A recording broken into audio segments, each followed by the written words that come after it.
దీనంతటి వెనకాల చిన్నజీయర్ స్వామి హస్తం ఉంది. వీళ్ళందరినీ పెంచి పోషిస్తున్నవాడు చిన్నజీయర్ స్వామి. ఇప్పుడు రాధా మనోహర్ దాస్ మీద కేసేస్తావరా నువ్వు? నీకు దమ్ముందరా నీకు? నీ గనక సిగ్గు శరం సీవి నెత్తురుంటే నువ్వు భారతీయుడు అయితే, భారతదేశంలో కనుక నువ్వు పుడితే నువ్వు పెట్టరా, రాధా మనోహర్ దాస్ మీద కేసు పెట్టరా నువ్వు? కనీసం 10th క్లాస్ కూడా చదువుకోకుండా నీకు చట్టాల గురించి ఏం తెలుసురా? నీకు ఆర్టికల్స్ గురించి ఏం తెలుసు? ఈ నాటకానికి సూత్రధారి ఎవరో కాదు, చిన్నజీయర్ స్వామి. చిన్నపిల్లల దగ్గర జీడీలు కొట్టేసి మొహం నువ్వును. నీ కరుణాకర్ గారిని, దివాన్ మోహన్ గారిని అడుగుతున్నాను, ఒరే 1947లో హిందూ మతాన్ని అధికారంగా ప్రకటించారని ఎక్కడ రాశారా? అందరికీ రక్షకుడైన యేసుక్రీస్తు ప్రశస్త నామములో మీ అందరికి వందనాలు, శుభాలు, దేవాశీస్సులు. ప్రియులరా, గడిచిన 2 రోజుల క్రితం మరి షాలేం రాజు గారు సుప్రీంకోర్టు ఇచ్చిన తీర్పుపై స్పందిస్తూ కొన్ని ప్రాముఖ్యమైన విషయాలు తెలియపరచడం జరిగింది. మరి సుప్రీంకోర్టులో కూడా దళిత క్రైస్తవులకి అన్యాయం జరిగిందని, అలాగే ఎస్సీలుగా ఉన్నవారు క్రైస్తవులోనికి మారితే వారి యొక్క హోదాని కోల్పోతారని సుప్రీంకోర్టు ఇచ్చిన జడ్జిమెంట్ విషయమై షాలేం రాజు గారు స్పందిస్తూ కొన్ని ప్రశ్నలు ఆర్టికల్స్ ప్రకారంగా అడగడం జరిగింది.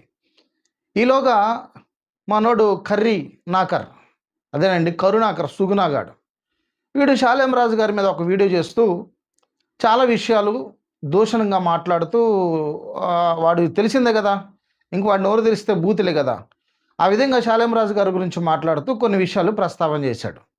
దానిలో ఏంటంటే షాలేం రాజు గారు అడిగిన ప్రశ్న ఏంటంటే, ఏ ఆర్టికల్ ప్రకారం కొన్ని మతాల వారిని అధికారంగా ప్రకటించారు? హిందూ మతాన్ని ఏమన్నా అధికారంగా మరి సుప్రీంకోర్టు కానీ గవర్నమెంట్ కానీ ఏమైనా అధికారంగా ప్రకటించిందా అంటే, వీడంటాడు 1947లోనే హిందూ మతాన్ని అధికారంగా ప్రకటించారు అంటాడు. 1947లో ఇది హిందూ దేశం, హిందువుల కోసం భారత్, అది ఇస్లామిక్ దేశం, మహమ్మదీయులకి పాకిస్తాన్. 1947లో ఇది హిందూ దేశం, హిందువుల కోసం భారత్, అది ఇస్లామిక్ దేశం, మహమ్మదీయులకి పాకిస్తాన్ అని విభజించారు. ఇది స్పష్టంగా హిందూ దేశం. అందుకే ఈ రోజుకి కూడా దేవాదాయ ధర్మాదాయ శాఖ కిందకి హిందూ దేవాలయాలు వస్తున్నాయి. అంటే హిందుత్వం అధికారిక మతం ఇక్కడ, అంటే హిందుత్వం అధికారిక మతం ఇక్కడ. ఈ కరుణాకర్ గారిని, దివాన్ మోహన్ గారిని అడుగుతున్నాను, ఒరే 1947లో హిందూ మతాన్ని అధికారంగా ప్రకటించారని ఎక్కడ రాశారా? రాజ్యాంగంలో కానీ ఆర్టికల్స్, ఏ ఆర్టికల్స్ ప్రకారం ఈ హిందూ మతాన్ని అధికారంగా ప్రకటించారని ఎక్కడుంది? నువ్వు అది చూపించాలి. లేనిపోని మాటలన్నీ షాలేం రాజు గారు దుర్భాషలు మాట్లాడావు కదా.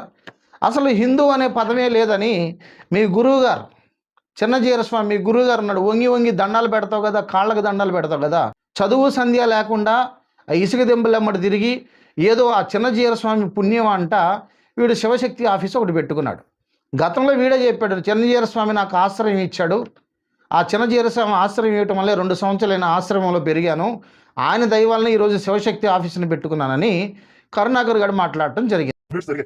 దాని ద్వారా నాకు మంచి పేరు వచ్చింది బైబిల్ మీద, అలాగే హిందూ గ్రంథాల మీద కూడా మంచి పట్టుంది, అవగాహన ఉంది, బాగా మాట్లాడుతున్నాడు అని ఒక మంచి పేరు అయితే వచ్చింది. కానీ ఈ సంస్థను నడిపించడానికి కానీ హిందుత్వం కోసమే పనిచేయడానికి నాకు ఎలాంటి మద్దతు కూడా లేదు. నేను సొంతంగా ఏదో ఒక పని చేసుకుంటూ, అంటే నా సర్వైవల్ కోసం ఏదో ఒక పని చేసుకుంటూ, ఇంకో పక్క శివశక్తిని విస్తరించేటటువంటి ఆ బాధ్యతను ఎంతో కొంత ముందుకు తీసుకెళ్తూ వచ్చాం.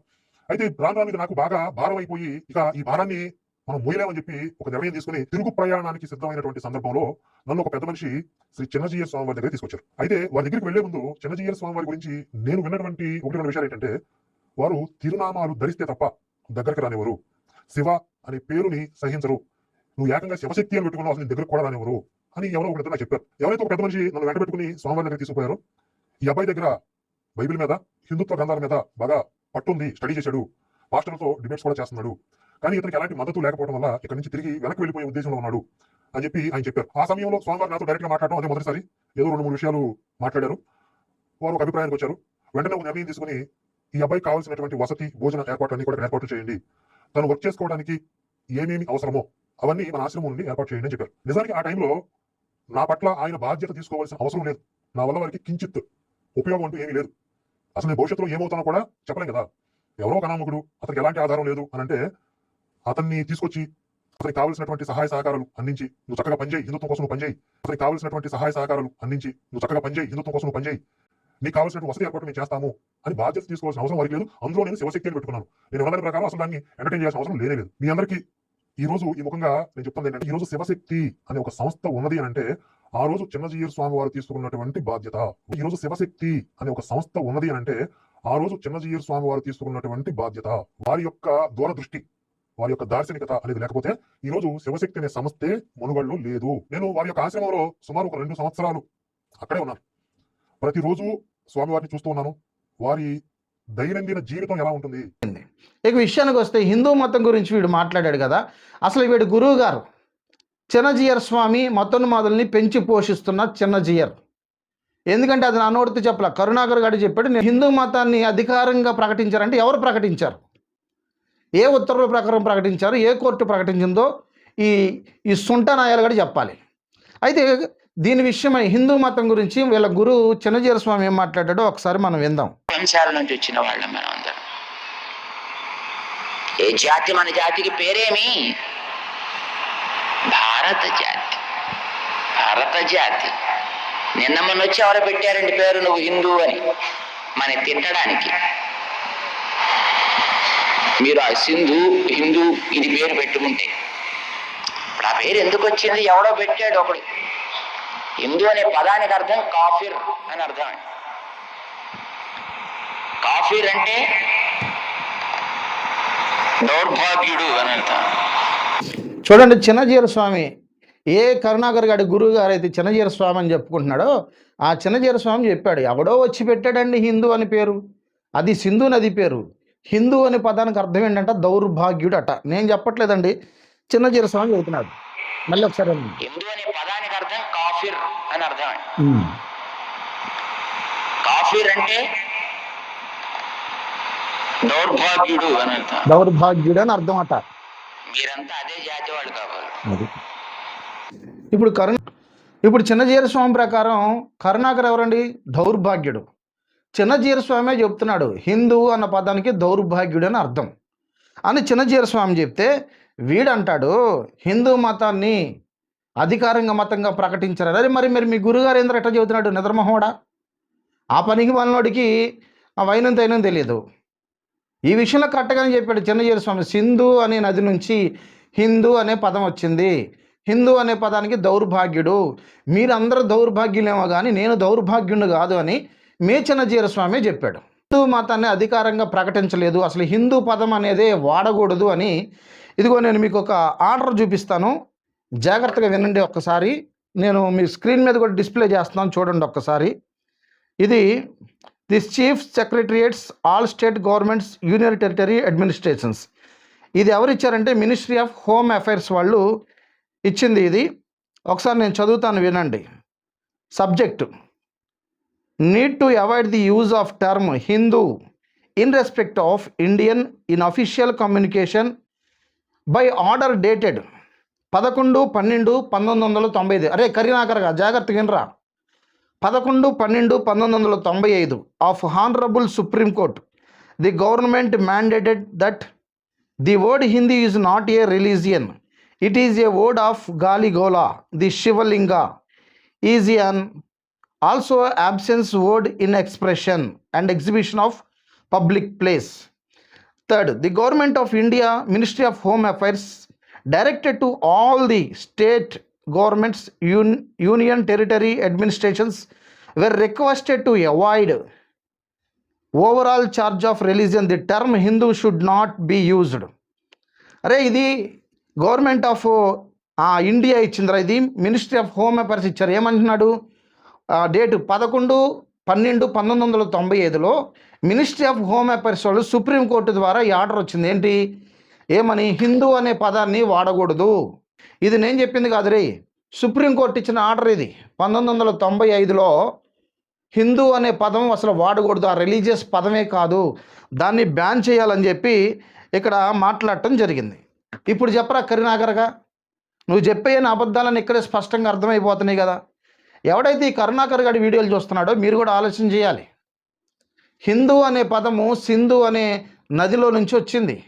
హిందూ అనేది అసలు మతమే కాదని సుప్రీంకోర్టే తీర్పు ఇచ్చింది. అసలు ఆ పదాన్నే వాడకూడదని సుప్రీంకోర్టు తీర్పునిస్తే వీడంటాడు హిందూ మతాన్ని 1947లో అంట అధికారికంగా ప్రకటించారంట. ఇప్పుడు ముఖ్యమంత్రి కావచ్చు, ఎవరైనా కావచ్చు, శ్రీరామనవమి రోజు వెళ్ళి స్వామివారికి బట్టలు పెడతారు, అది సాంప్రదాయబద్ధంగా. అయితే ఈ సందర్భంలో నేను కరుణాకర్ గారిని ఇంకో క్వశ్చన్ కూడా అడుగుతున్నాను. అరే కరుణాకర్గా, నువ్వు ఎంత వైష్ణవుడువా సైంధవుడువరా నువ్వు? అరే కరుణాకర్గా, నువ్వు వైష్ణవుడివా సైంధవుడివా? నువ్వు పేరు పెట్టుకుందేమో శివశక్తి అని పెట్టుకున్నావు నీ సంస్థకి, నువ్వు జై కొట్టేదేమో శ్రీరాముడికి, మళ్ళీ నీ గురువు గారేమో ఆయన వైష్ణవుడు. ఇంతకీ ఏందిరా నువ్వు?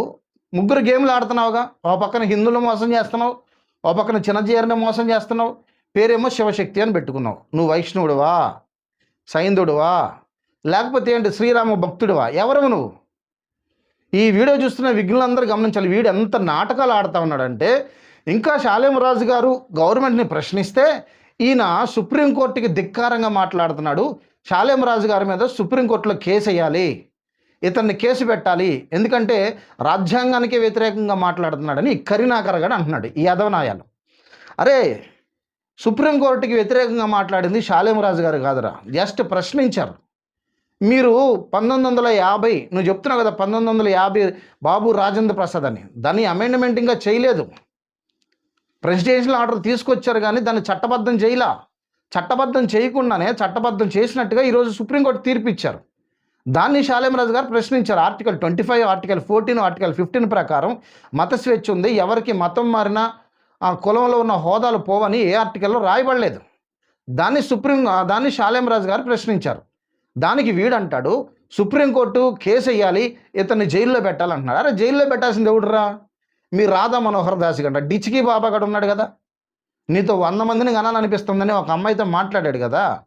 తెల్లారు లేచిన దగ్గర నుంచి రోడ్లెమ్మడి తిరిగి అడుక్కు తింటూ యేసుక్రీస్తు పేరు చెప్పకుండా వాడు రోజులో ఒక్కరోజు కూడా బ్రతుకు తెరువు వాడికి ఉండదు.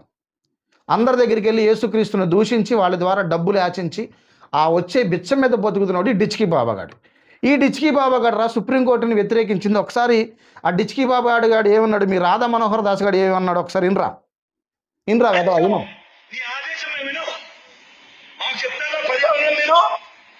డిచ్కి బాబాగాడు ఏమన్నాడు, మీ ఆదేశాలు మేము వినం, మాకు చెప్తారా మీరు? ఎవరిని? సుప్రీంకోర్టుని క్వశ్చన్ చేస్తున్నాడు.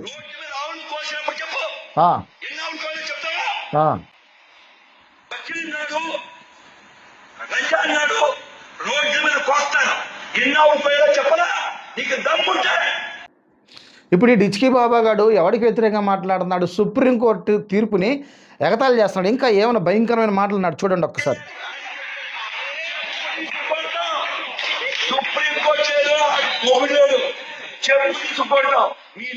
సుప్రీంకోర్టు లేదు, వాడు మొగుడు లేదు, చెప్పు తీసుకొని కొడతామంట. మళ్ళీ వినండి ఒక్కసారి.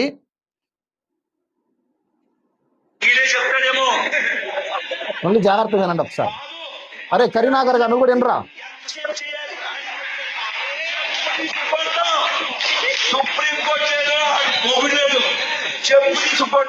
మీ లిమిట్స్ మీరు దాటారా బాగుంటాం, మీరు పనులు పెట్టుకున్నాం, పనులు ఉండాలి. సుప్రీంకోర్టు లేదు, బొచ్చు లేదు, చెప్పు తీసుకొని కొడతాము, మేము పనోళ్ళని పెట్టుకున్నాం, పనోడు పడోడు లాగుండరా అని ఎవడరా సుప్రీంకోర్టుని తీర్పుని ధిక్కరించింది? చెప్పురా. ఇప్పుడు రాధా మనోహర్ దాస్ మీద కేసు వేస్తావరా నువ్వు? నీకు దమ్ముందరా నీకు? నీ గనక సిగ్గు శరం సీవి నెత్తురుంటే నువ్వు భారతీయుడు అయితే, భారతదేశంలో కనుక నువ్వు పుడితే నువ్వు పెట్టరా, రాధా మనోహర్ దాస్ మీద కేసు పెట్టరా నువ్వు. శాలేమరాజు గారు ఆ తీర్పుని ప్రశ్నిస్తే శాలేమరాజు గారి మీద కేసు పెడతావా నువ్వు? నీకు అంత సీన్ ఉందంటరా బుడబొక్కలేదవా? ఇప్పుడు రాధా మనోహర్ దాస్ గారు ఏమన్నాడరా? సుప్రీంకోర్టు లేదు, బొక్క లేదు, చెప్పు తీసుకొని కొడతానన్నాడరా సుప్రీంకోర్టుని. ఎవడి మీద కేసు పెట్టాల్సింది? పిచ్చి పిచ్చి మాటలు మాట్లాడితే చెప్పు తీసుకొని కొడతారు రేపు భారతీయులందరూ కలిసి. ఎవడరా అసలు నువ్వు? హిందూ అని పేరు పెట్టుకున్నావు. హిందూ అనే పదానికి కాఫీ దౌర్భాగ్యుడని మీ చిన్నజీర స్వామి చెప్పాడు. ఎందుకురా హిందువుల పేర్లు చెప్పుకొని నువ్వు చెడబుట్టావురా హిందూ మతంలో? దౌర్భాగ్యుడా. వీడంట శాలేమరాజు గారిని కేసు పెడతాడంట. వీడు మొహం. అరే, ఎప్పుడన్నా నీ మొహం అద్దంలో చూసుకుంటావంటరా? చిన్నపిల్లల దగ్గర జీడీలు కొట్టేసి మొహం నువ్వును, యూజ్లెస్ ఫెలో. విఘ్నైన వారందరూ గమనించాలి.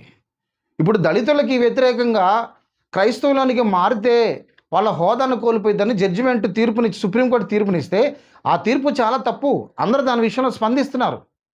మందా కృష్ణమాదిక్ కావచ్చు, షర్మిలా గారు కావచ్చు, క్రైస్తవ నాయకులు కావచ్చు, మాజీ ఐఏఎస్లు కావచ్చు, అందరూ సుప్రీంకోర్టు ఇచ్చిన తీర్పు తప్పు అని చెప్తుంటే ఏం చదువుకునేది ఎదవా? కనీసం 10th క్లాస్ కూడా చదువుకోకుండా నీకు చట్టాల గురించి ఏం తెలుసురా? నీకు ఆర్టికల్స్ గురించి ఏం తెలుసు? నువ్వు మాట్లాడుతున్నావు, నీకేం తెలుసురా? ఆర్టికల్ 123 ప్రకారం ప్రెసిడెన్షియల్ ఆర్డర్ వచ్చిందో, రాష్ట్రపతి నుంచి ప్రెసిడెన్షియల్ ఆర్డర్ వచ్చిందో, అది 6 నెలల లోపల చట్టబద్ధం చేయాలరా వెధవా. నీకు ఆ సంగతి తెలియదేమో. కానీ 1950లో దాన్ని చేయలేదు. చేయకోకుండా అది చట్టబద్ధం ఎట్లా అవుతుంది? దళితులుగా ఉన్న వాళ్ళు ఎస్సీ హోదాను కోల్పోతారని ఆయన ఉత్తర్వులు జారీ చేశాడు, కానీ దాన్ని చట్టబద్ధం చేయలే. అది పార్లమెంట్లోకి వెళ్ళాలి. లోక్సభ, రాజ్యసభలో అందరూ మెజారిటీ పీపుల్ దాన్ని ఆమోదించాలి. అది చట్టబద్ధం చేయాలి పబ్లిక్గా. అప్పుడు అది చట్టబద్ధమైనట్టు. అది లేకోకుండా జస్ట్ ఉత్తర్వులు జారీ చేశారు. ప్రెసిడెన్షియల్ ఆర్డర్ మాత్రమే జారీ చేయబడింది, చట్టబద్ధం చేయలా. తెలుసుకోరా ఆ సోదినాయాల. నీకు చట్టాల గురించి తెలియదు, ఏం తెలియదు. నువ్వు శాలేం రాజు గారు అనే మాత్రపోడేవారా, యూజ్లెస్ ఫెలో. ఇప్పుడైనా బుద్ధి తెచ్చుకొని ఆ మాటలు మాట్లాడటం మానుకుంటే బాగుండిద్ది. లేకపోతే మీ హైందవుల్లోనే నీకు బుద్ధి చెప్పేవాళ్ళు చాలామంది ఉన్నారు. ఇదంతా దయచేసి విఘ్నులైన వారందరూ గమనించాలి. ఈ నాటకానికి సూత్రధారి ఎవరో కాదు, చిన్నజీయర్ స్వామి. చిన్నజీయర్ స్వామి నేతృత్వంలోనే ఈ కరుణాకర్ గాడు కావచ్చు, లలిత్ కుమార్ గాడు కావచ్చు, ఇంకేవేవి మతతత్వ సంస్థలు ఉన్నాయో ఇవన్నీ చిన్నజీయర్ స్వామి కనుసైగుల్లోనే ఇవి కొనసాగుతూ ఉన్నాయి. దీనంతటి వెనకాల చిన్నజీయర్ స్వామి హస్తం ఉంది. వీళ్ళందరినీ పెంచి పోషిస్తున్నవాడు చిన్నజీయర్ స్వామి. ఇది నా సొంత మాటల్లో చెప్పలేదు, కరుణాకర్ గాడు ఆ మాట చెప్పాడు. లేని వారి విషయాలని గమనించి ఇలాంటి వారికి ఖచ్చితంగా బుద్ధి చెప్పాలి.